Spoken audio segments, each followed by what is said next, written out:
Before I talk about immigration today, I want to look at the history of immigration to the USA and tell you a bit about my own family. Probably the most important time to talk about is the late 19th century and early 20th century. Millions and millions of people from Northern and Southern Europe came to live in the USA. It was easy back then. No passports, no immigration officers. People just came. Really big groups came from Germany, Ireland, and Italy. But the biggest group was German. Between 1850 and 1930, 5 million Germans arrived here. My own ancestors were Swedish, and there were a lot of Swedish immigrants, about 1.3 million. One was Astrid Larsen, my great-great-grandmother.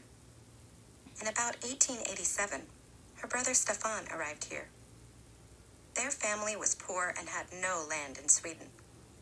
Stefan worked as a farmer and sent money back home. This was a normal thing to do. He then wrote to his parents and said it would be a good idea if Astrid and her sister Ebba came to the USA too. And so, in 1890, they arrived and got work as cooks.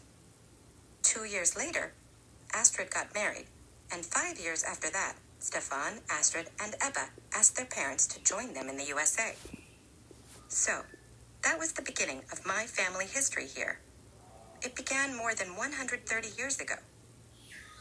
In my family history, you can see some important ideas about immigration. The first idea is that people come to the USA to work and have a better life. The second idea is chain migration. Chain migration is when one person from a family arrives, and then other family members join that person, and then more come. Okay, let's now compare these ideas with immigration today, so we can look at what's similar and what's different.